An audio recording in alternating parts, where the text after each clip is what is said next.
Buenas noches, Estados Unidos. Buenas noches, México. Desde el estado de Nuevo León, les damos la bienvenida a quienes nos hacen favor de vernos a través de Latinidades.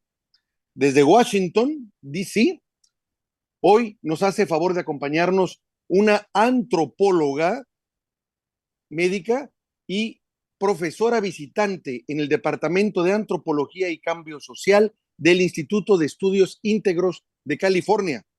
Es autora de muchos artículos sobre temas que incluyen la migración, la violencia imperialista y capitalista y sus impactos en la salud y el fascismo neoliberal. Es además autora del libro Sobrevivir Honduras y coeditora del libro Asilo a la Venta, Lucro y Protesta en la Industria de la Migración. Ha dado testimonio como experta en condiciones de país para hondureños buscando asilo en los Estados Unidos y fue enjuiciada por el Departamento de Estado por haber defendido a la Embajada de Venezuela en Washington en contra del intento de golpe de Estado. Eso no lo puede decir cualquiera, ¿eh? Para hablarnos de estos y otros temas más, Adrián Pine, es un honor y un gusto que nos estés acompañando esta noche. Gracias por estar aquí. Ay, muchas gracias, Héctor. Es un placer estar aquí contigo y con todos ustedes. Te agradezco de veras. Mira, hay varias cosas que me impulsaron a buscar, a contactarte, porque en una charla que vi también que le diste a un gran amigo nuestro, de mí y del productor, que Eduardo Penagos, que es Daniel De Vita, el rapero del pueblo. En esa entrevista tú dijiste que te habías hecho cada vez más radical y dije, wow, hasta que por fin alguien dice eso, porque yo me concibo igual.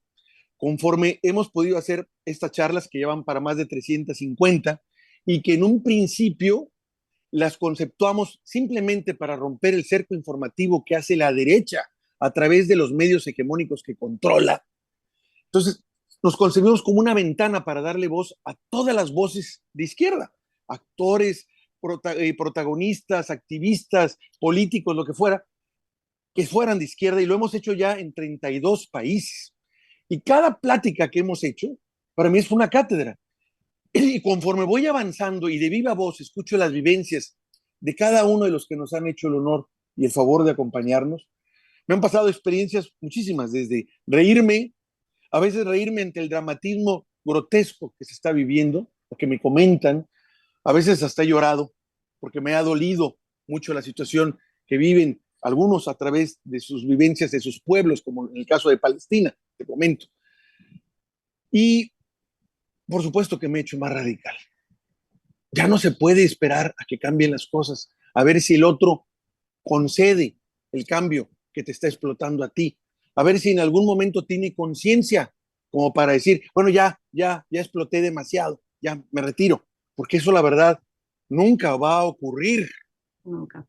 Nunca. Entonces yo cada vez me he hecho más radical, por una parte, y por eso me encantó escuchar esa vez que dijiste tú, y me gustaría también escuchar tu versión de por qué también tú te has hecho así. Y la otra, el libro en la que tú eres coeditora, el de Asilo, que es un negociazo. Me hiciste favor de pasarme un capítulo traducido, porque el libro todavía no está traducido al español, y como te dije al principio, no lo pude terminar de leer. Se me hizo tan indignante, tan brutal, tan abusivo, obsceno. O sea, es grosero. Es una indignidad que tengamos que vivir un sistema así y que luego todavía nos hagan creer que es el mejor sistema y que es necesario ese sistema y además que lo tengamos que aplaudir. O sea, es algo hasta de locos, de insano, de gente que no entiendo cómo es posible que pueda lucrar con tanto dolor y sufrimiento de muchas personas. Es grosero, me indignó y dije, no, no lo quiero dormir tranquilo, mejor no termino de leerlo. Lo que ya leí me dijo, basta. Eso me pasó a mí. No sé qué es lo que te haya pasado a ti. Y yo te dejo ahorita para que nos puedas comentar sobre estos temas, ¿no? Pues sí, o sea, yo creo que me he hecho un poco dura tras los años de estar estudiando esos temas de violencia, de desplazamiento, de tortura, de trauma. que ha sido un tema clave con todos los estudios que he hecho en varios países sobre varios temas, pero siempre recae en eso. Y siempre, si uno investiga lo suficiente, se encuentra que a la raíz de todas esas traumas es el capitalismo brutal, es la avaricia de ese sistema, que ahora yo lo califico como otros colegas académicos como un fascismo neoliberal, que realmente es lo que exporta el imperio estadounidense unilateral en todo el mundo en este momento, pero en particular en América Latina, donde yo he estudiado más que en otros lados. Mis investigaciones han sido, la mayoría han sido en el país de Honduras, país que amo mucho.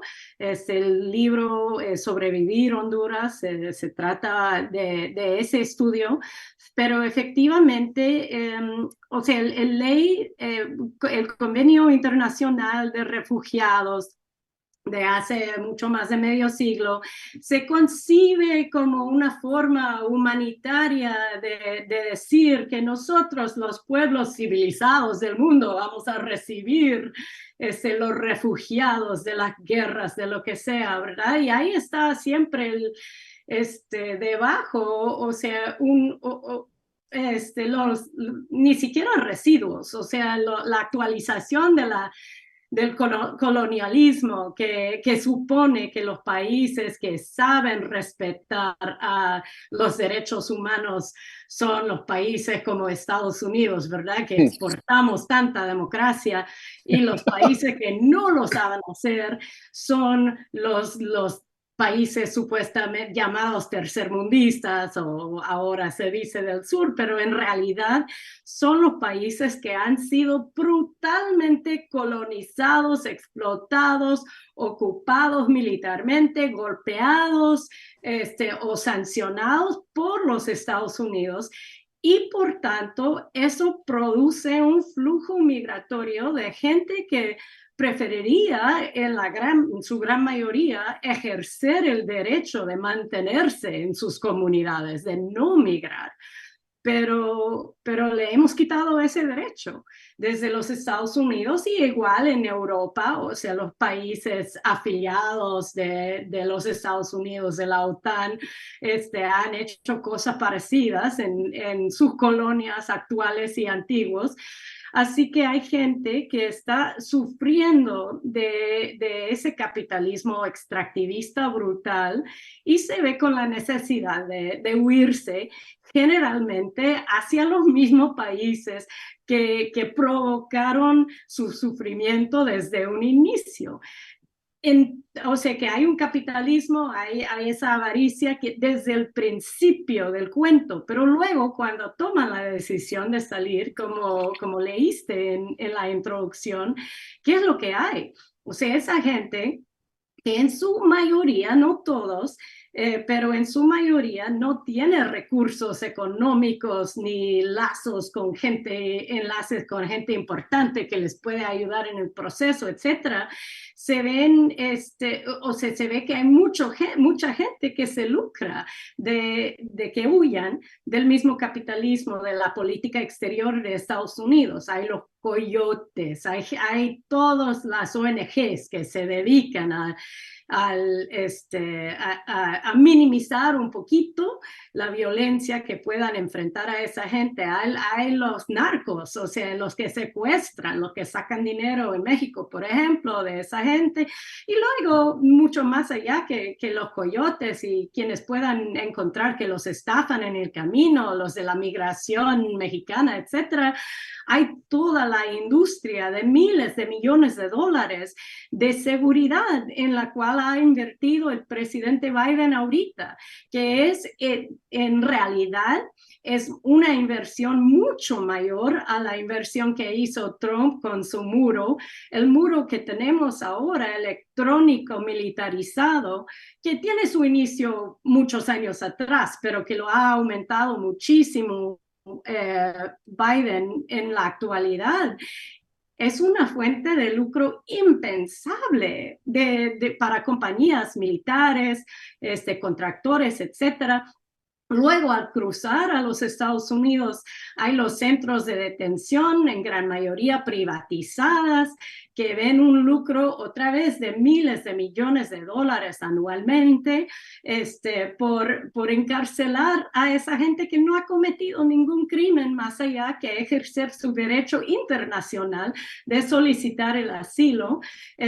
Son criminalizados, hay todo un mundo de tecnologías para ayudar a la criminalización, desde las cárceles hasta las pulseras para asegurar que pueden ver con GPS dónde están la gente solicitando asilo, pero también hay una industria de gente incluso como el papel que juego yo en algunos casos. O sea, yo a veces me pagan del gobierno, hay un programa del gobierno solamente para defender a la gente con diagnosis como de esquizofrenia, etcétera, que se supone que ellos no se pueden representar pro se en la corte, mientras todo el resto del mundo supuestamente tiene ese talento, que es absurdo. Nadie tiene el talento para representarse.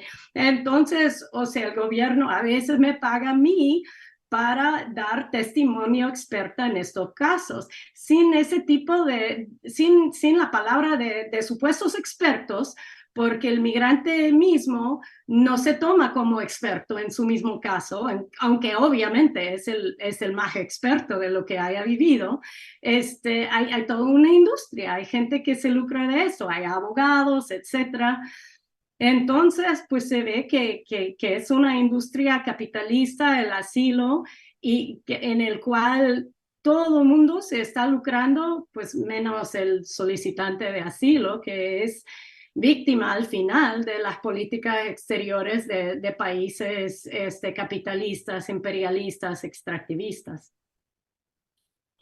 Lo que dices es terrible porque están lucrando con el sufrimiento humano, con la necesidad de sobrevivencia que puede tener una persona al salir huyendo de su país ante situaciones críticas en términos políticos. Vamos, que esté amenazada su vida. Y que eso generalmente pasa cuando los regímenes despóticos de derecha se instauran, especialmente en América Latina, y son patrocinados por Estados Unidos, como en el caso, lo vimos en Honduras, con el animal que tuvieron por años, por Juan 12 Orlando años, Hernández, sí. exacto, que no dejaba de llamarme la atención. Nosotros tuvimos charlas incluso con en ese entonces la que era la presidenta del Parlacén, y todavía no llegaba Xiomara, y estaba este animal ahí en la presidencia, y nos decía que cuando se hacían las elecciones venían incluso eurodiputados y constataban de primera mano los fraudes electorales que se hacían en Honduras. Y decían, y se iban indignados, decían, no puede ser, esto es aberrante, es descarado. Y se iban, y ellos se quedaban acá esperanzados en Honduras, esperando que ellos hicieran una propuesta ya, y de repente pasaban días, semanas y meses, y yo les decía, ¿qué pasó? No, pues ya no se comunicaban, ya no decían nada, porque allá les decían que en Estados Unidos ya les habían dado el orden de que no dijera nada. Se acabó ahí el asunto. O sea, Estados Unidos les dijo, no, no, aquí esa protesta no me la van a hacer. ¿Por qué? Porque realmente, ¿quién protegía a ese animal, a ese dictador? Pues Estados Unidos. Después de que No, se salió, fue sí, Estados Unidos por él. Pero te digo, pero y luego, o sea, los usa, los desecha, dices tú, y en ese inter, ¿cuánta gente no salió de Honduras? Mantenido por este régimen, por Estados Unidos, y Estados Unidos se quejaba de recibirlos. Otra vez vienen hondureños. Pues, ¿qué querías que hicieran? Si estaban salvando su vida. No, pues sí, precisamente eso es algo que yo estudié en esos años. O sea, lo que tú dices, que primero en el 2009, luego en el 2013 y otra vez en el 2017, los Estados Unidos avaló elecciones completamente fraudulentas, militarizadas, y la última, cuando Juan Orlando robó la elección de la alianza entre Xiomara y Salvador Narrala, eso fue fue un fraude tan grande que fue denunciado por todos los organismos electorales casi del mundo, y cobró la vida de como 40 personas. Habían decenas de presos políticos por protestar en contra de eso, y si no fuera por el apoyo masivo que le dio el gobierno gringo y también la OEA bajo Luis Almagro, pues no hubiera podido quedar en su lugar ahí Juan Orlando. Pero Juan Orlando fue celebrado por varios presidentes como el mejor amigo en la lucha contra el narcotráfico y contra la migración. Imagínate, el tipo ahora está encarcelado en Nueva York enfrentando cargos de narcotráfico y de armas. Eso lo sabían los gringos, no ignoraban eso hasta el momento que dejó de ser presidente, cuando de repente supuestamente lo descubrieron y lo trajeron para acá. No fue así, lo sabían todo ese tiempo, pero a él lo tenían como el mejor socio en la lucha contra el narco y en la lucha contra la migración. Pues ahora, como dices, empezando un poco unos años después del 2009, del golpe de Estado en contra de Zelaya, que aunque Obama salió diciendo que era un golpe y que se tuvo que detener, hubo apoyo fuertísimo de parte del Departamento de Estado bajo Hillary Clinton y al final de la presidencia del gobierno de Obama. O sea que sin ese apoyo no creo que se hubiera mantenido tantos años. Definitivamente no se hubiera mantenido tantos años el golpe, pero en ese momento eso también fue clave. Unos años después se vio un aumento muy grande de varias cosas, o sea, de violencia, de intentos de suicida y de migración desde Honduras hacia los Estados Unidos. Incluso en el 2014 se vio lo que le llamaban la crisis de niños no acompañados. Que fue un gran escándalo, y fue un escándalo político porque fue utilizado, como siempre lo es, para criminalizar a los padres hondureños, para enfatizar los supuestos raíces de la migración, que en aquel entonces los investigó Biden como vicepresidente y llegó a la conclusión de que las raíces de la migración era la inseguridad, que lo culpaba a las maras, a las pandillas. Pero definitivamente, o sea, no mencionaron el golpe, fue también responsabilidad del supuesto falta de empleo. Así que las recomendaciones que dieron con el plan Biden en ese entonces, en el 2015, era de invertir más en la militarización del Triángulo Norte y en particular en Honduras para la supuesta seguridad, y también a invertir masivamente en proyectos capitalistas extractivas que supuestamente iban a dar empleo, y también a criticar, a criminalizar a los supuestos malos padres que enviaban a sus hijos a los Estados Unidos no acompañados.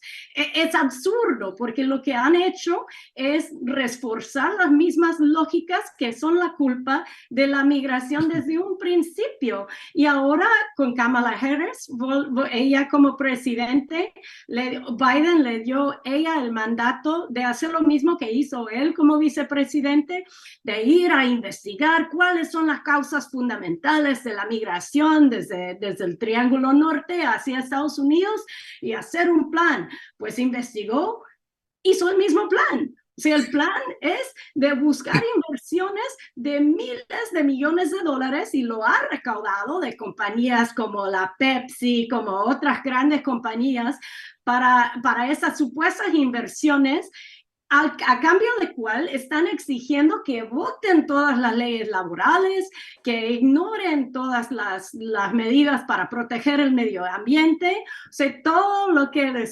sus respuestas son más fascismo neoliberal, más destrucción, y van a provocar más emigración de esos países. Y lo vimos muy claramente, vimos el intento cuando Kamala Harris en su primer viaje hace 2 años como vicepresidente, fue a Guatemala y cuando le preguntaron a ella, ¿y qué diría usted a los que están pensando emigrar de Guatemala o de Centroamérica?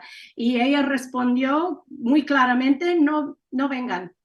Eso es el mensaje, que no vengan, que la frontera está cerrada y punto. Eso es la política xenófoba de los demócratas, igual que los republicanos. No hay ninguna diferencia. La única diferencia es que no lo dicen así descaradamente como lo dijo Trump, que, o sea, cuando dijo que todos los mexicanos eran violadores y etcétera, o sea, esas cosas tan racistas y horribles que dice, y no llama a los demás países de mierda, pero efectivamente la política es igual, hasta peor. Lo que nos dices es terrible porque es un círculo vicioso que no se rompe y que cada vez va en aumento, más en aumento. Me queda claro que es la forma en que en Estados Unidos resuelven las cosas, porque cada vez que hay asesinatos, de que se mete alguien y mata niños en una escuela, por ahí leí hace tiempo que los que favorecen el que todo el mundo esté armados, porque están protegidos este derecho en la Constitución, dicen, pues tenemos que llegar a armar a los maestros y armar a los niños. ¿Cómo? Entonces lo que hacen le metas más fuerza a todo eso, creas un círculo vicioso que va a venir explotando, al fin de cuentas, con muertes espantosas. Bueno, eso que están haciendo ellos en su país lo hacen, evidentemente, afuera, porque es exactamente el mismo principio. Militariza más, compra más armas, compra más gente de seguridad que mate, que reprima, y dices, oye, no es esa la razón es otra, las causas son otras. ¿Qué No, y pasa? eso que tú dices es muy importante siempre destacarlo, que lo que estamos haciendo, lo que estamos exportando como país, lo estamos implementando también en nuestras comunidades y sufrimos de esas políticas. O sea, la política neoliberal empieza aquí en Washington y, bueno, empieza en California y también en Washington y se remite en contra de las propias poblaciones estadounidenses.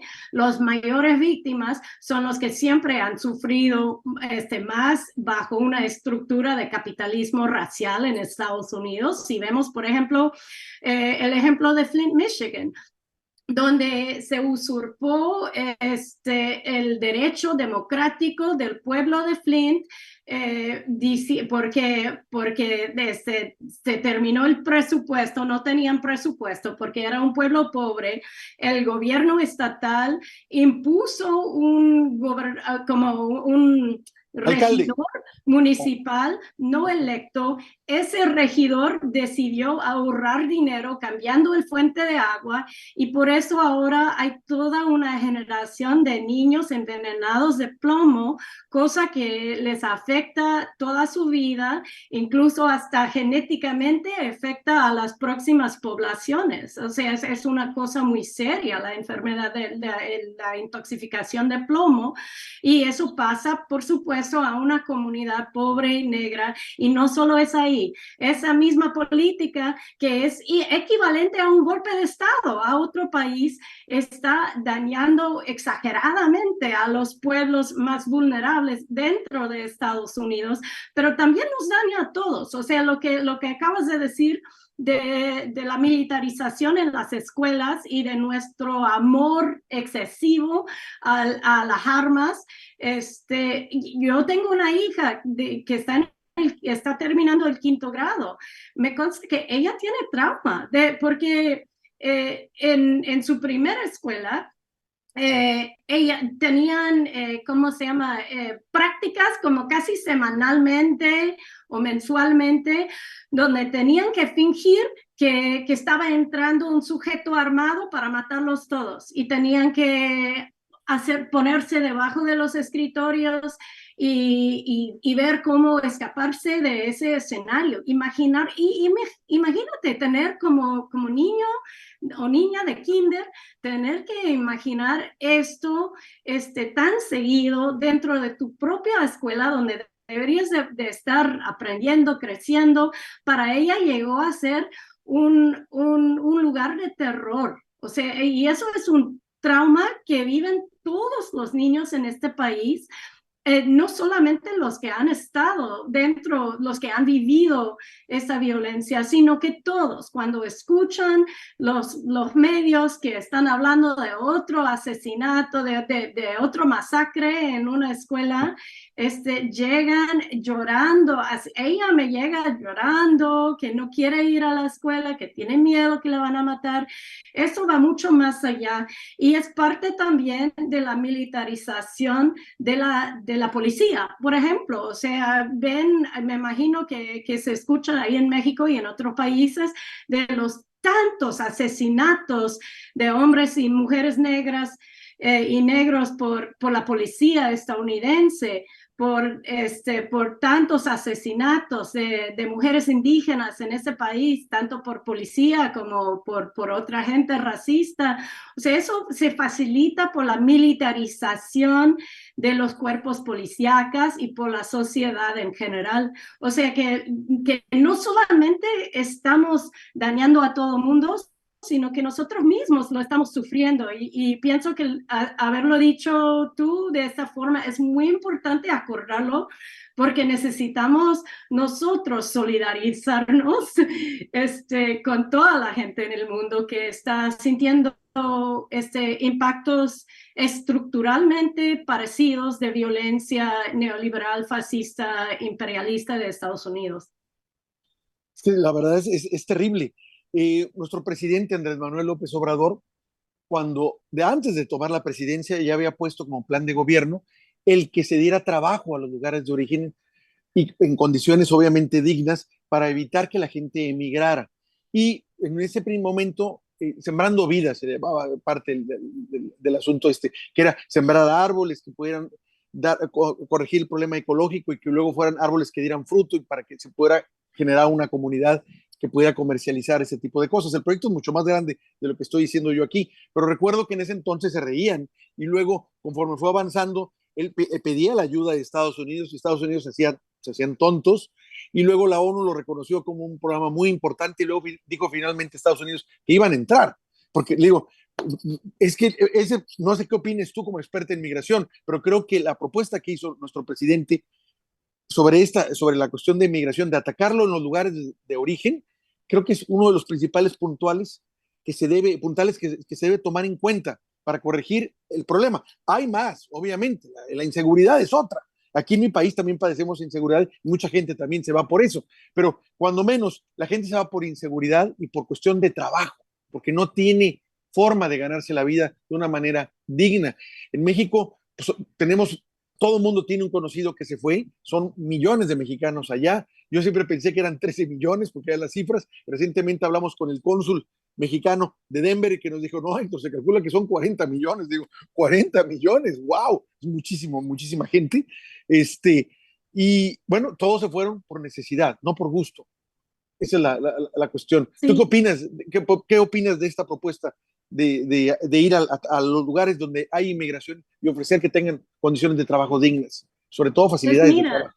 yo estoy muy de acuerdo que lo que se tiene que hacer es retomar el concepto de seguridad para que no solamente significa el no ser atacado en la calle. O sea, la seguridad, ¿cuál es? Es la seguridad de saber que uno puede sobrevivir en su lugar de origen, es la seguridad alimenticia, la seguridad de tener acceso a un buen servicio de salud médico y salud público, la seguridad de saber que uno puede acceder a una educación pública que realmente da la oportunidad a cualquier ciudadano o ciudadano a tener una posibilidad equivalente a alguien que tal vez tenga más dinero. O sea, eso para mí es seguridad. O sea, y es una seguridad que proviene de ideas que inherentemente por ser públicos son socialistas, ¿verdad? La idea de una educación pública es una idea socialista, no radical necesariamente, pero para mí, si la gente va a tener seguridad real, que no viene de más militarización, como lo dicen los gringos, sino que viene de más seguridad, de más salud, de más educación, de seguridad alimenticia. Hay que empezar con proyectos que se enfocan en esto. Y si es por falta de empleo, tienen que ser empleos dignos, y eso es lo que falta en todos los planes de Estados Unidos, supuestamente anti-migración, que realmente solamente son una excusa para imponer más neoliberalismo extractivista en otros países. Así que, ese plan que me estás describiendo de AMLO, me parece que es una idea muy importante. O sea, ese tipo de plan es lo que se tiene que estar enfatizando en lugar de lo que se ha enfatizado, tergiversando el significado de seguridad, tergiversando el problema de falta de empleo, que realmente, si lo vemos desde una perspectiva histórica de economía política, resulta del robo de terrenos, tanto como los tratados de libre comercio que imposibilitan que los campesinos sigan con un trabajo que les dé al final una vida digna, porque están compitiendo con grandes empresas gringas que tienen, que son financiados hasta el gobierno, que inundan el mercado mexicano. O sea, todo lo que ha pasado a través del TLC ahí, desde Salinas de Gortari, ¿verdad? Claro. Todo este proceso de la falta de empleo que existe ahora es resultado de políticas capitalistas y neoliberales, no es algo que simplemente surgió de la nada. Entonces, tratar de mejorarlo, de resolverlo con más políticas de lo mismo, ya sabemos cuál es el resultado y cuál es el resultado. Y los obreros han dejado muy claro que sí quieren trabajo. O sea, ahora, dada la situación, no pueden revertirse tal vez a hacer lo que hicieron sus abuelos y sus bisabuelos, pero sí quieren trabajo en sus lugares, en sus comunidades, en sus países, pero quieren trabajo digno, quieren trabajo con pensiones, que cumpla con las leyes laborales, con salarios dignos, y eso es precisamente lo que no están ofreciendo las supuestas soluciones que vienen de Estado, impuestas por los Estados Unidos en América Latina. ¿Cómo le haces tú para subsistir allá precisamente en el país neoliberal? El imperialismo está ahí y tú con estas ideas, con esta claridad en la que te expresas, que no deja lugar a inequívocos, o sea, se sabe inmediatamente cuál es tu postura. ¿Cómo le haces para sobrevivir? Porque te han de atacar de todo, te han de decir de todo, no te dicen, vete a Cuba, vete a Venezuela, vete a no sé a qué país, porque ¿cómo le haces para sobrevivir allá? Pues mira, Héctor, no es fácil, mucho menos aquí en Washington, que realmente, o sea, obviamente es la sede del imperio. Yo fui recientemente a asistir a una charla que dieron en el Centro Wilson, que es uno de los Sí. llamados think tanks, los tanques de pensamiento, que realmente existen para justificar las las políticas imperialistas, bipartidistas del gobierno. El evento fue para recibir al supuesto expresidente de Venezuela, el señor Juan Guaidó. ¡Ah! ¡Qué aberración! ¡Qué Justo bárbaro! después justo después de que ese patán se había escapado de Colombia Ajá.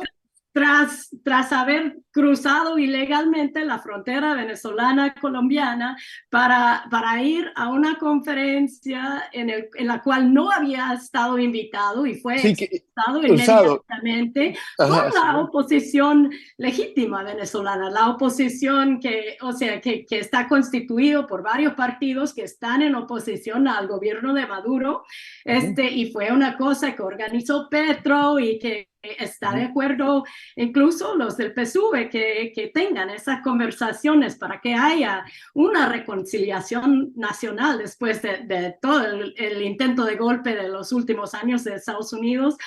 Pues Guaidó todavía reconocido como presidente en estos círculos, aunque lo haya rechazado su misma gente de la oposición venezolana, pues fue expulsado de ese congreso en Colombia, ya que no estuvo invitado. Voló de inmediato a Miami, y de ahí llegó a Washington, donde fue celebrado como un gran diplomático. Hizo toda una gira por todos los tanques de pensamiento y habló con varios políticos, como el expresidente de Venezuela. Y ahí lo recibieron como un héroe. Todos, demócratas, republicanos, iguales. Uno va a estos espacios con un tantito de pensamiento crítico y realmente, te sientes que estás en un mundo patas arriba. O sea, es una fantasía la que viven en estos círculos. Yo fui profesora aquí de la American University, incluso, o sea, profesora con permanencia de antropología por más de 12 años. Me tuve que salir por el golpismo exagerado de la universidad. O sea, la injerencia, estaba trabajando directamente con el Departamento de Estado para fomentar golpes en contra de Venezuela, para apoyar al golpismo en Honduras. O sea, y es que no hay espacio para un académico en la mayoría de universidades en Estados Unidos que piense un poquito distinto, que sea realmente anticapitalista en su análisis, no solamente como ideología, sino basado en los hechos empíricos, en un análisis que yo creo ser más honesta de la historia y la actualidad. Entonces, o sea, sí, uno se vuelve un poco loca, la verdad, no te voy a mentir, Héctor. Pero dime una cosa, a ver, o sea, ahorita fíjate, dijiste algo que me llamó mucho la atención. Estabas en una universidad que trabajaba a la par con el Departamento de Estado para dar golpes de Estado en Venezuela. Me imagino que con análisis académicos y ver qué forma, y dar golpismo en Honduras, que no han cesado. Ahí están todavía. Y digo, ¿qué universidad se presta a eso? ¿A nombre de qué? Vamos a exportar la democracia. Aquí en Washington son todas. Si tú ves a Georgetown, tuvimos una coalición en el 2000, creo que fue el 2010, que se llamaba Adiós Uribe, porque Uribe fue profesor invitado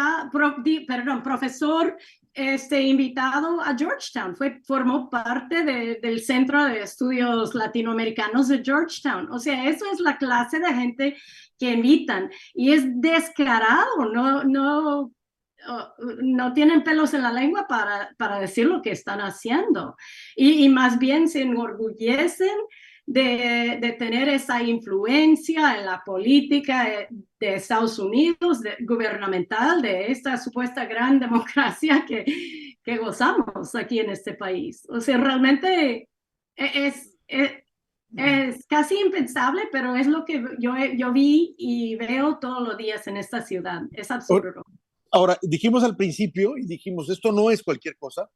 Me refiero, y voy a decir un ejemplo. La gente a veces cuando va aquí, sobre todo los que viven aquí en mi estado, que es Nuevo León, van al otro lado, no se quieren arriesgar a la menor posibilidad de ser multados por Estados Unidos. No quieren tener problemas. Cuando te llegan a multar, sufren. No te das cuenta que los van a fusilar, que es lo peor, porque no, ya me multaron, me van a tener registro, me van a quitar mi pasaporte, ya no voy a poder ir a comprar en Estados Unidos. Este tipo de idiotes.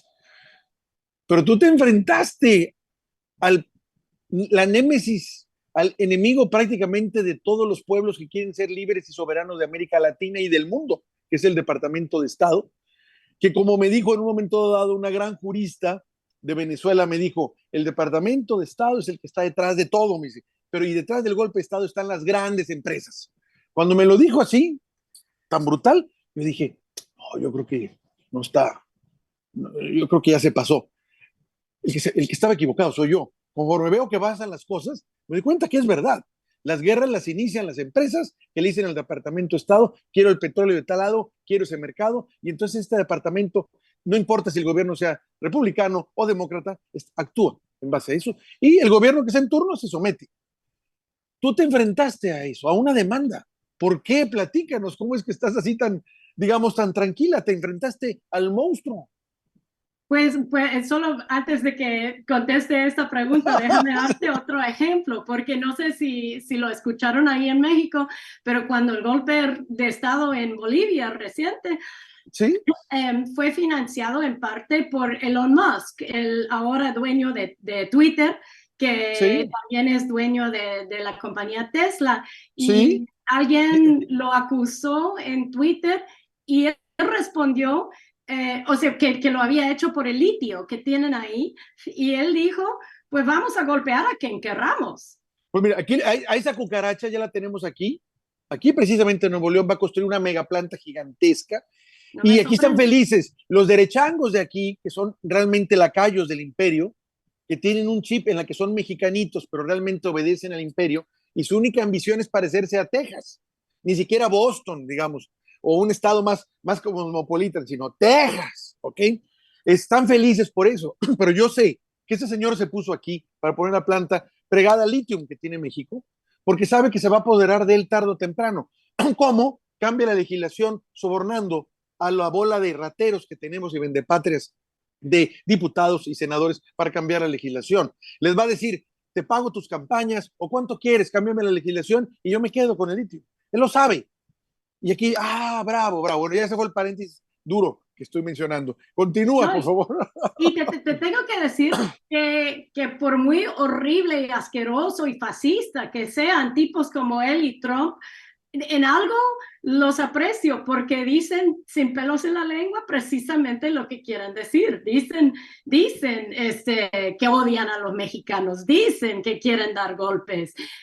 Trump acaba de decir hace unos días que querían darle golpe a Venezuela para tener acceso a todo el petróleo. Sí, O sea, que dejó listo todo para apoderarse del petróleo de Venezuela. sí, Todo listo. no hay remedio, o sea, obviamente nadie, o sea, son tipos horribles, asquerosos, pero por lo menos son honestos con lo que quieren hacer, cosa que les distingue de la mayoría de los demócratas en Estados Unidos, que están haciendo, como dije antes, lo mismo, pero con palabras más suaves. Bueno, me preguntaste acerca del evento de haber protegido la embajada venezolana en contra del intento de golpe de Estado a principios del 2019, el golpe que fue planificado desde, como dijimos, el Departamento de Estado en colaboración con Guaidó y sus amiguitos ahí en Venezuela en enero. Bueno, yo por haber estudiado y acompañado al pueblo de Honduras durante todos los años de golpe, por haber por haber sido gaseada junto a mis compañeras y compañeros cuando protestaban en contra de las bases gringas y su injerencia en el país, por haber perdido decenas de amigos que son entre los mártires de Honduras, que perdieron sus vidas por enfrentar este nefasto golpe, y por haber analizado como antropóloga las secuelas estructurales que van mucho más allá de esa violencia directa de calle, del golpe de Estado neoliberal fascista en Honduras y los años que vinieron después. Cuando surgió de repente una oportunidad de detener otro golpe, supe que no me quedaba opción. O sea, yo estoy en una posición de mucho privilegio. A mí no me pueden deportar, no me pueden hacer muchas cosas que pueden hacer a la gente, o sea, a los pueblos que estén en Estados Unidos, a los migrantes, o a la gente que esté protestando violencia en sus países cuando la violencia está patrocinada por Estados Unidos. Entonces hice el cálculo y ya estaban quedando unos amigos, unos compañeros en la embajada y decidí, bueno, de hecho me invitaron primero a dar una charla acerca de, porque tenían ahí, al principio era una cosa hermosísima, habían hecho un colectivo masivo, llegaban a veces 100 personas para escuchar charlas, había muchas organizaciones, tanto locales, antirracistas, luchando para la gente sin techo, luchando, y también como antiimperialistas, que habían hecho como una especie de coalición espontánea en este edificio. Entonces, todas las noches invitaban a gente para dar charlas sobre varios temas y ver cómo se ligaban con ese asunto del intento de golpe de Estado en Venezuela. Así que en un día me invitaron como a mediados de abril del 2019 a dar una charla acerca del impacto de un golpe exitoso, o sea, un golpe que no se derrocó, patrocinado por Estados Unidos en Honduras, y cuál debería de esperar el pueblo venezolano si realmente tuviera éxito ese golpe que estaban intentando llevar a cabo con Juan Guaidó. Entonces di esa charla, llegué a conocer al proyecto que tenía ahí y me enamoré de la posibilidad. Entonces empecé a me quedé una noche con mi hija, se divirtió mucho tomando fotos con todos los retratos de Simón Bolívar y de Chávez en toda la embajada.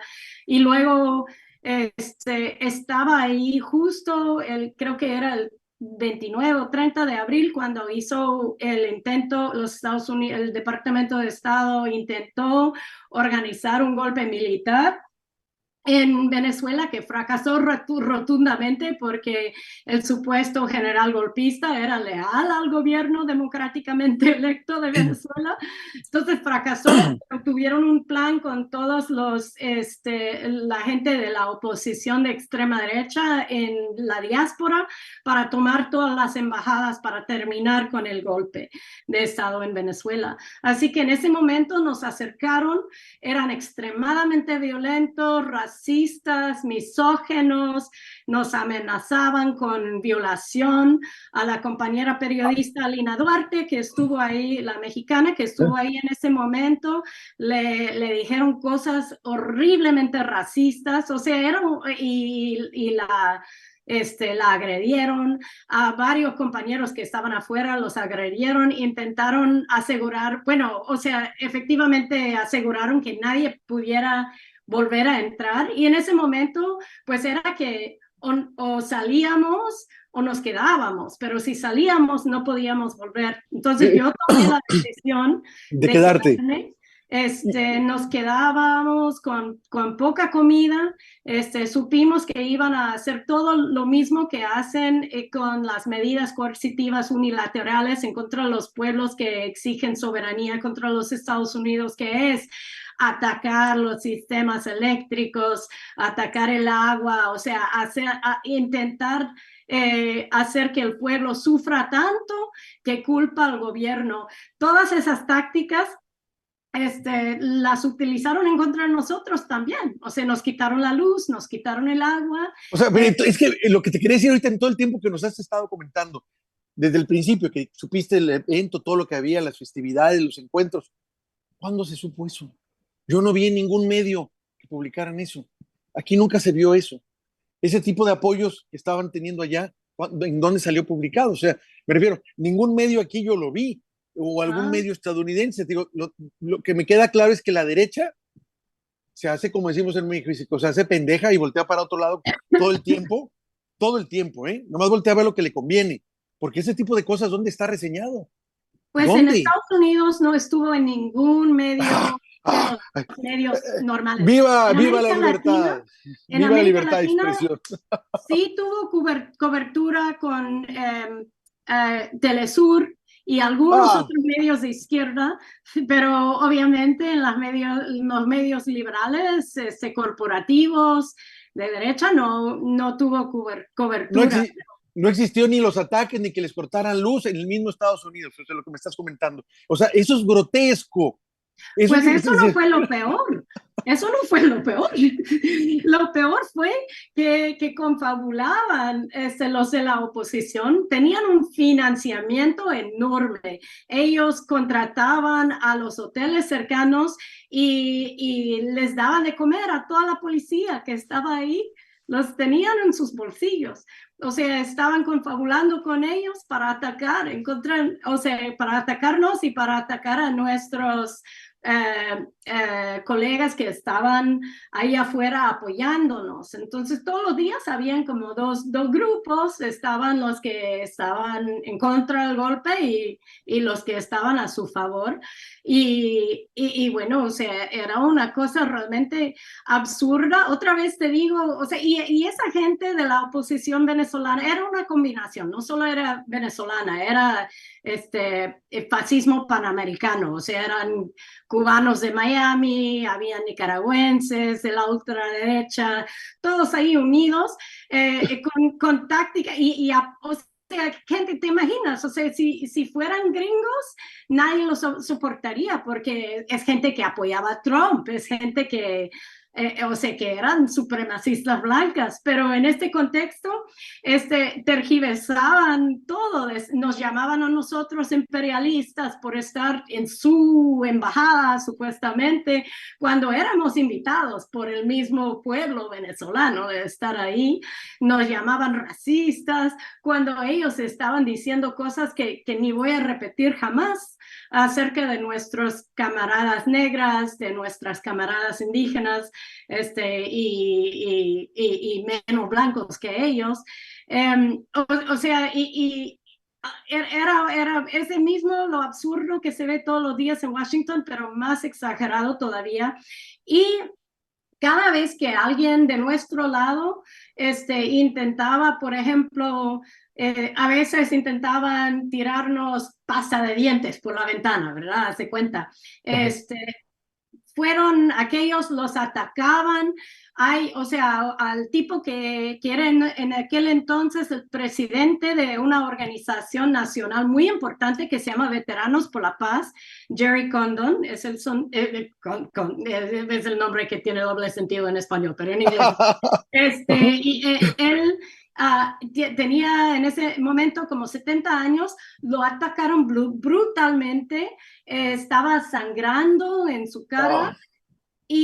Y adivina quién detuvo la policía, quién arrestó. A él. Y eso fue lo que pasó en cada ocasión que alguien vino a intentar a apoyarnos, a darnos comida, lo atacaba la oposición enfrente de la policía con violencia y luego arrestaron a la gente que fue atacada. Incluso escuchamos una vez a un cambio de turno de policía cuando no sabían que estábamos escuchando desde adentro y dijeron, literalmente dijeron, estaban explicando a la otra policía cuáles eran los grupos. Decían, miren, ahí están, ahí afuera, están los que están con la dictadura de Venezuela, son pagados por los rusos, decían. Y esta gente señalando a los venezolanos y cubanos y nicaragüenses de ultraderecha, estos son nuestros aliados. Eso fue lo que dijo la policía, lo escuchamos. Entonces, o sea, estamos en un estado fascista, no solamente a nivel local, sino, bueno, en Washington tenemos lo que llamo una sopa de alfabeto de policías. Hay policía del Departamento de Estado, hay el servicio secreto, hay la policía municipal, hay la policía de los parques nacionales. Todos estaban ahí. Y al final, solamente fue cuando, después de que vino el reverendo Jesse Jackson, el famoso luchador antirracista, político con gran historia en la lucha de derechos civiles aquí en Estados Unidos, vino un día a apoyarnos e incluso a entregarnos comida. Fue atacado Jesse Jackson físicamente por esos brutos. Lo defendió Ayamu Baraka, que también es una eminencia de lucha que vive en Colombia.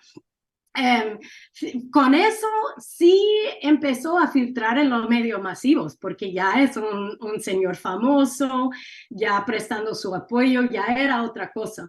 Cuando pasó eso, ya casi ya inmediatamente al otro día llegaron a allanar la embajada, cosa que habían evitado porque es plenamente ilegal bajo el Claro. convenio de Viena invadir a una embajada soberana de otro país. Llegaron con más de 300 elementos de policía. Estaba abierta el portón de frente, solo tenían que cortar una cosita de plástico y sabían eso porque ellos mismos lo habían cerrado, pero optaron por ir para atrás con una rama que necesitaba, o no sé cómo se dice, con una barra Sí, metálica. una barra. Ajá. Con como 30 policías rompieron la puerta de atrás porque no podían llegar los medios ahí. Y nos arrestaron con un poco de fuerza excesiva, nos mantuvieron toda la noche encarcelados, éramos 4. Y luego tuvimos un proceso de un año, un proceso legal donde efectivamente fuimos acusados por el Departamento de Estado y fue una experiencia realmente absurda, porque te digo, dentro de las Cortes Federales de Estados Unidos hay una norma que dice, eso lo aprendimos muy temprano, que quien es presidente de otro país es una decisión política que no se puede decidir o discutir en las cortes. Así que si Donald Trump hubiera dicho que Mickey Mouse era presidente de Francia, en esa corte Mickey Mouse hubiera sido presidente de Francia. Entonces, o sea, te doy ese ejemplo para decir que fuimos prohibidos aclarar al jurado que Guaidó no era presidente de Venezuela, ni siquiera podíamos mencionar que se cuestionaba la legitimidad de Guaidó como presidente de Venezuela. En esa corte fue un hecho dictado por la jueza que Guaidó es presidente de Venezuela y esa gente estaba invadiendo la embajada. O sea, desde ahí tuvimos que defendernos. Y fue realmente una suerte de milagro, porque la pena que nos quiso dar la jueza y nos odió la jueza era un año de cárcel federal y una multa para cada persona de los 4, de $100,000. O sea, $400,000 en Sí, total. pero ¿qué sentiste cuando, mira, cuántos días estuviste en la embajada antes de que fueran y lo sacaran de ahí a la fuerza, violando el derecho internacional? Aproximadamente creo que como 3 semanas estuve allí. 3 semanas, wow, es mucho tiempo, ok. Y ahora estás en la cárcel, ya te llevan a juicio y te dicen vas a estar un año en una cárcel federal, que las cárceles federales son muy espantosas, son horribles. Y aparte tienes que pagar $100,000. ¿Qué pensabas en ese momento? ¿Valió la pena el esfuerzo que hice de defender mis principios? Ya decías tú, bueno, ¿en qué lío me metí? ¿Qué pensabas en ese momento?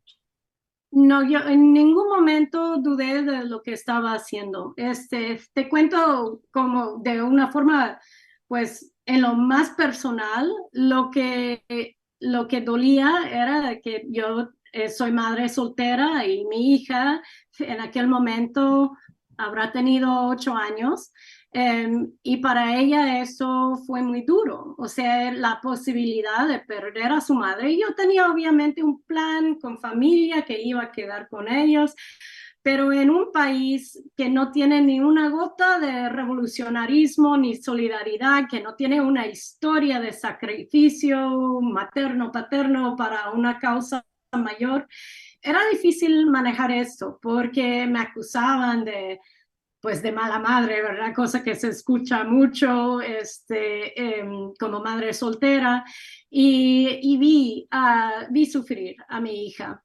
Entonces, o sea, eso fue lo que más dolió, pero y lo que me llegó en algunos momentos a cuestionar si había hecho lo correcto, pero realmente nunca dudé de la importancia de eso, porque mis compañeros y amigos hondureños con quienes tenía en ese entonces y tengo más cercanía que en cualquier otro país por las décadas que he trabajado ahí.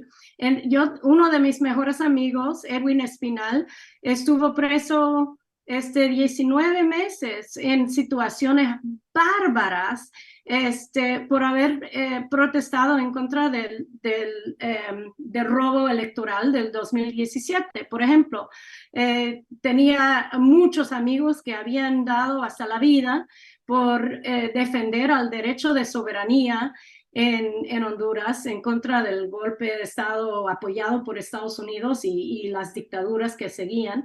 Entonces, para mí era muy poco. Y era muy poco hacer eso. Y te cuento que en un momento ya después cuando cayó el fallo que decidieron que no pudieron llegar a un acuerdo el jurado porque habían tantas mentiras tan evidentes de parte del Departamento de Estado que al final, aunque decían que Guaidó era presidente, algunos entendían que algo no cuadraba ahí y no estaban dispuestos a sentenciarnos. Entonces, por suerte de esa gente pues digna que se dio cuenta de eso, no tuvimos esa pena. Pero luego tuve la oportunidad de viajar a Venezuela, de conocer a varios grandes intelectuales y poetas venezolanos, entre ellos el señor Rafael Quintero, que escribió, es salsero magnífico, escribió una canción que dice, Chávez no se va, y es hermosísimo, muy popular. Y él me estaba preguntando acerca de esa experiencia. Y yo le conté pues que efectivamente lo más duro era eso, que estaba arriesgando la separación con mi hija por esta causa que para mí era más importante que cualquier cosa en el mundo. Y yo amo a mi hija, o sea, nunca jamás quería separarme de ella. Y él me dijo, si hubiera sido mi madre, yo estaría muy orgulloso. Y te juro que yo lloré durante 5 horas del alivio, de escuchar, de ser reivindicado, y todavía lo estoy trabajando con mi hija, o sea, todavía es algo duro, pero de entender lo importante que fue ese pequeño acto que realmente para mí fue una maravilla poder compartir con gente en Estados Unidos que compartía mi convicción que este imperio no debería de estar dándole golpes a otros países, invadiendo, militarizando, atacando, imponiendo regímenes de neoliberalismo fascista, de poder compartir con otros compatriotas mías cuando tan pocas veces hay comunidades así dentro de mi país. Era una experiencia bellísima, pero, pero por lo mismo de que hay tan poca comunidad antiimperialista en Estados Unidos, era una cosa muy hermosa poder compartir con los venezolanos y entender lo grande que significaba este pequeño acto de solidaridad ahí en el pueblo. Pues la verdad es que no fue cualquier pequeño acto. 3 semanas de cambiar tu vida por estar apoyando una causa no es cualquier cosa. Y luego las consecuencias que hubo, que te hayan detenido como vulgar criminal, cuando tantos narcotraficantes que están allá en Estados Unidos, bueno, vamos, la palabra correcta sería financieros, porque ese es el eufemismo, son financieros, no narcotraficantes, y no los tocan, ni siquiera, ni con el pétalo de una rosa, y fueron por ti como criminal, simplemente porque estabas como persona íntegra, defendiendo principios, apoyando a un país que estaba siendo brutalmente vulnerado a través de su embajada, y con todo el poderío ahí, pues estabas precisamente en la capital del imperio. No me extrañaba que les hubieran dicho, ellos son los comunistas, porque ahí digo, qué cosas, no entiendo yo, incluso cuando te acusan que se está apoyando Rusia o que si son comunistas los de izquierda, entienden ellos qué significa ser eso. Porque yo creo que son tan ignorantes que no saben qué es eso. Pero evidentemente la experiencia que tuviste fue brutal. Y te digo, por eso dije, mencioné al principio, no cualquiera puede decir eso. Se enfrentó al Departamento de Estado desde allá. Imagínense, o sea, los que nos están haciendo favor de escucharnos, que te digan, vas a estar ahora un año en una prisión federal. Imagínate, ¿qué fue lo grave que hiciste? Cuando el delito es federal en cualquier país, en mi país es un delito grave. O sea, ya, cuando es federal ya es un delito grave que no alcanza derecho a fianza de entrada. Ya no sales libre tan fácil, ¿no? Ya, un delito federal porque estabas haciendo eso, no estabas matando a nadie, no estabas robando a nadie, no estabas drogándote, no estabas comerciando drogas, no andabas borracha, no andabas con la famosa comentario que a veces te detiene la policía en Texas de que te acusamos de vagancia porque andas caminando y no sabes qué. Toda esa bola de idioteces. No, tú no estabas haciendo nada de eso, pero fuiste tratada como criminal y todavía tienes que pagar $100,000 como para que escarmentaras. Esta mujer tiene que escarmentar un año de su vida, se lo vamos a quitar y se lo vamos a desgraciar a ella y a todas las que le rodean y todavía nos tienen que pagar $100,000 a nosotros. Eso es Bueno, un abuso, es un pero abuso. siempre para mí es muy importante enfatizar que lo que yo hice fue mucho menor de lo que enfrentan los venezolanos a Ah, raíz de las medidas coercitivas unilaterales todos los días. El robo que han hecho a este pueblo, la violencia, o sea, y ahí incluimos también al pueblo de Cuba, que durante más de 61 años ha estado viviendo ese régimen de estadounidense o esa política estadounidense de medidas coercitivas unilaterales, ese bloqueo que cobra vidas, ese bloqueo que mata porque hace que no haya acceso a medicamentos.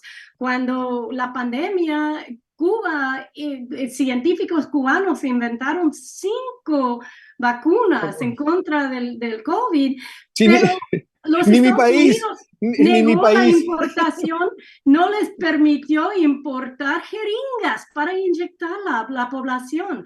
¿Cuántas miles de personas habrán muerto igual en Venezuela? O sea, ellos habían pagado para el mecanismo internacional de COVAX y por el bloqueo estadounidense no tuvieron muchísimos problemas al recibir las vacunas que ya habían pagado por ese mecanismo por el bloqueo, por los Estados Unidos. O sea, es una política asesina que empobrece a la gente, que provoca la emigración del país y solo porque no les gusta que han decidido nacionalizar la industria del petróleo y para que el pueblo pueda aumentar su calidad de vida bajo Chávez y ahora con la presidencia de Maduro.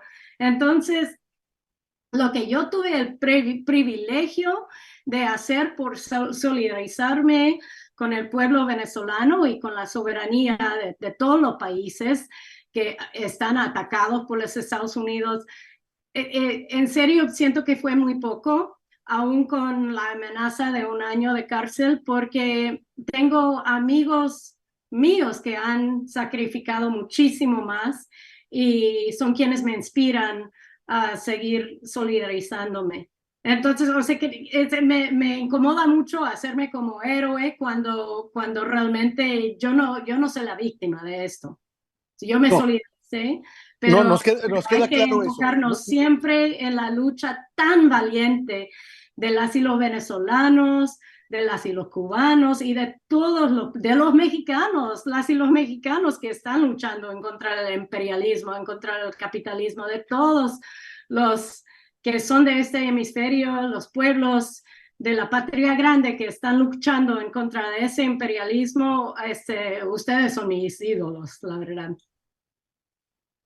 pues yo como quiera te agradezco ese gesto que tuviste porque no es común. Prefiero ir en contra de tu país, por decirlo así, y enfrentarlo, denunciarlo, exhibirlo, que lo merece, porque ha costado millones de vidas esto, millones a lo largo de años de historia, ¿no?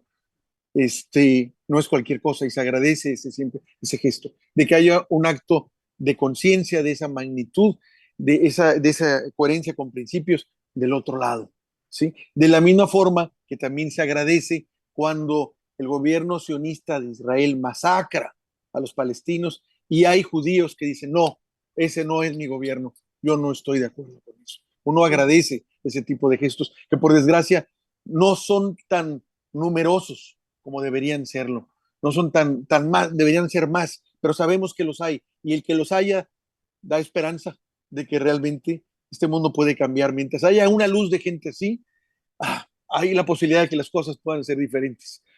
Adrián, me dejaste muy emocionado con todo lo que hablamos. Ya me da pena porque te dije, vamos a hablar 45, una hora. Cuando mucho ya llevamos una hora, 15 minutos. Yo te agradezco de veras esta charla. Fue muy especial. Lo que nos dijiste sobre migración. Nos interesa mucho que tu libro sea traducido para que la gente que está aquí en México también se dé cuenta de lo que sufren los migrantes que se van allá, los que están allá, para ver si de alguna forma la gente que quiere irse le pueda pensar, para ver si de alguna forma los que están a cargo de las políticas aquí en mi gobierno tomen en cuenta por qué se va la persona, por qué se tiene que ir, por qué se ve obligado a ir y a qué infierno se está yendo, para que le podamos quitar, para poder encontrar una solución eficaz a esto, cuando menos en mi pueblo y en los pueblos de América Latina, ¿no? Y lo que tú nos has contado de tus vivencias, lo que hiciste y de lo que enfrentarte a todo eso, digo, mira, aquí yo lo he comentado en varias ocasiones, yo estoy en un estado totalmente derechano, ¿sí? Solo es el estado que emula a Texas. O sea, en el resto del país a Nuevo León lo ven como los nacos que tienen dinero, o los rednecks sería el equivalente. Nomás tienen dinero. Allá petrodólares y acá dinero por la industria, ¿no? Y acá el afán es competir como Texas, tener los malls más grandes que Texas. Así es para que veas tú la enanés. Entonces, cuando tú te manejas así de izquierda, también vives un infiernito. Te encuentras a cada animal que te dice, es que tú eres comunista, ¿por qué no te vas a Cuba? ¿Por qué? Yo estoy mexicano y la lucha la doy aquí. Cuando me lleguen a convocar en Cuba, con todo gusto voy a pelear allá.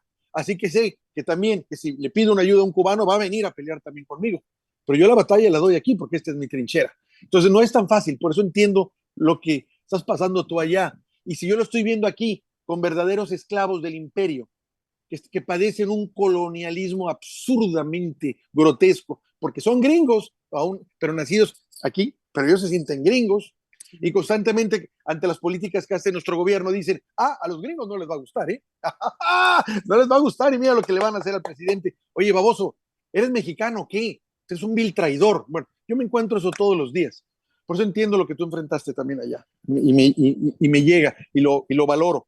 Nunca, evidentemente, nunca va a ser como la agresión que recibe un cubano o la agresión que recibe un venezolano o un nicaragüense o la que está pasando ahorita en Honduras, que es descarada. Esta mujer que tienen de embajadora ahí, norteamericana, que es una sátrapa, que lo único que quiere es hundir lo que está haciendo de buena manera Xiomara para salvar a su pueblo. Es absurdo. O sea, afortunadamente le están respondiendo a esta cucaracha, porque he visto que el canciller le ha respondido varias veces, ¿no? Pero ahí están los intentos de acercarla, de tumbarla. ¿Para qué? Para volver a tener un gobierno, un narco gobierno títere a favor de ellos. Es asqueroso esto. Y yo digo, bueno, aquí ya estamos hartos de eso. No, Me y esa das embajadora, te cuento, Laura Dogu, que fue la que dirigió el intento de golpe en contra de Nicaragua antes contra de ir Daniel a Ortega, sí, Honduras, de parte del exacto. Departamento de Estado. El año pasado hubo una gran lucha de obreros que estaban construyendo la nueva sede de la embajada gringa ahí en Tegucigalpa. Habían unos abusos laborales bárbaros, horribles. Y se pusieron a protestar esos hombres que estaban en la construcción, hombres altamente preparados en ingeniería, construcción, porque, o sea, les trataba de una forma exageradamente racista, no les estaba respetando los pagos. los que salían lastimados con dedos o brazos cortados, simplemente los corrían y no les pagaban ni prestaciones. O sea, fue una violencia brutal. Cuando llegaron a la embajada actual a protestar, salían francotiradores del techo de la embajada para amenazar a los que estaban construyendo la embajada gringa. Y resulta que es por una compañía de ultraderecha contratista que siempre contrata el Departamento de Estado para construir sus fortalezas alrededor del mundo, que ha sido un proyecto del Departamento de Estado a través de décadas ahora, desde que bombearon las embajadas en el norte de África. Entonces, o sea, están construyendo esta compañía de muchos miles de millones de dólares y se replican los abusos laborales en todos los sitios, donde en Turquía, en Ghana, en varios lugares encontramos evidencias de eso. La embajadora defendía al máximo a esa compañía, a pesar de los abusos bien documentados, luchaba en contra de su exigencia de que se respetaran las leyes laborales de Honduras. O sea, era una violencia total en ese momento. Esa compañía que mencioné es B.L. Harbert Sons, tiene sede creo que en Alabama, en Estados Unidos, y es un cinismo total, porque luego del Departamento de Estado decían, bueno, no es un proyecto nuestro, es un proyecto del contratista y el subcontratista, pero siempre utilizan el mismo contratista, se y elevaban ese las manos. contratista está construyendo embajadas y cónsules en todo México. O sea, tiene proyectos ahí en México también, en el norte de México. Algunos de los consulados que se están construyendo se construyen por la misma contratista, derechista, que apoya a Trump y todo, con los mismos violaciones de leyes laborales. Yo, de hecho, en octubre del año pasado, después de que el canciller Enrique Reina, un hombre altamente preparado y realmente yo lo considero noble por haberse enfrentado en contra de esa embajadora tan nefasta que abiertamente golpista y fascista realmente, él se proclamó en nombre del gobierno en contra de ella por estar por tanta injerencia, por tanto denunciar al gobierno hondureño abiertamente desde la embajada gringa, mientras la misma embajada estaba violentando los derechos de los obreros hondureños, algunos que al protestar fueron despedidos y se vieron obligados a migrar a los Estados Unidos por falta de empleo. O sea, imagínate la lógica. Yo en ese momento le escribí una carta pública, una carta abierta a la embajadora, detallando lo que implicaba esa injerencia en las relaciones de Honduras. Se publicó en el periódico Criterio, si bien me acuerdo, de Honduras. Pero sí, es una injerencia descarada, imperialista y muy, muy peligrosa. O sea, se habla mucho en Honduras de que los mismos actores que estuvieron detrás del golpe de Estado del 2009 son fuertemente apoyados por la embajadora Laura Dogu en este momento, y hay peligro de otro golpe. Ay, ojalá y no.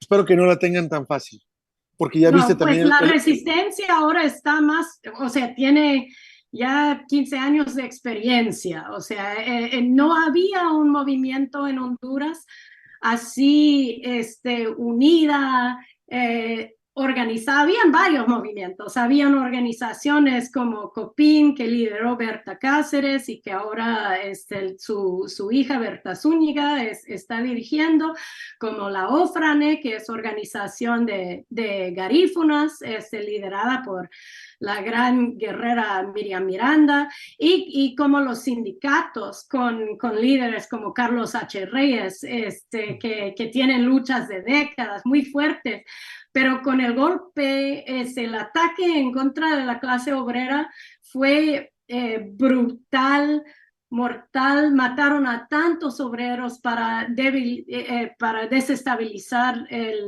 la solidaridad obrera, para implementar esos planes neoliberales y capitalistas extractivistas. Pero surgió por primera vez en muchas décadas un movimiento de resistencia en contra del golpe que ahora está articulado. O sea, que no se comparaba tanto con los países hermanos, pues definitivamente con Nicaragua, por ejemplo, que tuvo su revolución, con Guatemala, con todos los años tanto de lucha como de genocidio, ni con El Salvador, con la lucha armada que se articuló a través de décadas y con todo el proceso que eso conllevó. En Honduras no había eso tanto, pero ahora sí lo hay. Y ahora hay el Partido Libre, hay otros grupos de izquierda que tal vez estén o no estén de acuerdo con algunas políticas de Libre, pero son fuertemente de base. Ahora sí va a ser, yo opino que va a ser más difícil que den golpe así de sencillo como dieron en junio del 2009, pero las fuerzas que quieren dar golpe son las mismas y ahí están y son poderosas y tienen todo el respaldo de la embajadora. Pues mira, yo te comentaré de que en su momento tuvimos a Mel Zelaya en una charla y nos contó todo lo que estaba pasando mucho antes de que ganara Xiomara. Cuando me lo he topado aquí en México, me ha invitado en muchas ocasiones a su país, que espero ir pronto. De hecho, me invitaron a la toma de posesión de Xiomara, no pude ir, pero Gloria O'Kelly, que no sé si la ubicas, me ha invitado: Héctor, ven cuando vienes, y también hemos tenido oportunidad de charlar con este Zelaya, con el que está ahorita de canciller. Ya sabes que ellos tienen un canciller, pero también uno que es el que ve todo, como el de relaciones exteriores. Ahorita te digo, a ver, espérame, se me va el nombre. Mira que me Gerardo cae muy bien. Torres. Gerardo Torres Zelaya, exactamente. Sí. Tuvimos oportunidad de hablar con él, como también en su momento tuvimos también oportunidad de hablar cuando estaba Jorge Arreaza, de canciller allá en Venezuela. Y ahora con lo que nos estás diciendo, con ganas los voy a buscar para empezar a difundir esto. Esto no lo podemos dejar así.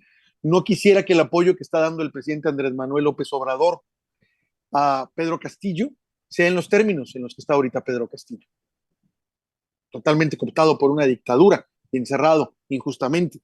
Esto se tiene que avisar desde antes, que sepan estos animales que el golpe ya nos enteramos y que no nos vamos a dejar. Tenemos que estar todos listos, porque es de veras asqueroso que ahora que está la guerra de Ucrania, que de alguna forma ya se vislumbra que cada vez avanza más un mundo diferente, un nuevo orden mundial, en la que ya se podría hablar de una multilaridad, pero sobre todo de bloques, el bloque ruso que se unió ya al chino, y ya que India, que la han tratado de extorsionar, dijo China, India no, yo me quedo con los rusos y con los chinos. Estados Unidos, ¿hacia dónde va? Pues a mi patrio trasero, ¿no? A agarrar todo lo que pueda y a tumbar a todos los que se lo pongan para realmente apoderarse de los recursos y activos que tiene América Latina. Eso lo estamos viendo, sobre todo con la visita que hizo esta mujer del Comando Sur, que andaba visitando, y en el reporte que fue público dijo, ya todos los recursos que habían cuantificado, sí, mijita, pero no son tuyos, son de la patria grande, no son de Estados Unidos. Si Estados Unidos quiere, ok, sí, nomás que los paga a precio justo. A precio justo es lo que tiene que hacer, no al precio de que te robo y te pago lo que yo quiera. No es así, porque cuando vende Estados Unidos sus cosas, también pide un precio y un trato justo. Es lo mismo que pediría América Latina unida. Ese sería el punto. Ya no te quiero quitar más tiempo, Adrián, todo lo que nos has dicho me dejaste en la cabeza así como que con muchas tensiones, con mucha preocupación. Rara vez le comento a veces a la gente que las pláticas que tenemos terminan con un final feliz. Te veo optimista y todo, pero ves el panorama y dices, no, no es un fin, esto no es un cuento como de colorín colorado, este cuento se ha acabado y todos vivieron felices para siempre. No, todos los días se está luchando por la libertad de los pueblos. Todos los días hay retrocesos enormes, todos los días hay gente que se muere en la calle peleando y a veces ni te enteras porque a veces los asesinan o los matan en su casa o los hacen aparecer como que fueron víctimas de que eran narcotraficantes y no eran con los falsos positivos en Colombia o que simplemente los desaparecen y dónde se fueron, no, pues nadie sabe, pero los mandaron matar. Y es horrible eso, esa es la vida diaria de toda América Latina. La publiquen en Estados Unidos o no, la publiquen los medios de aquí o no, esa es la realidad que todos sabemos.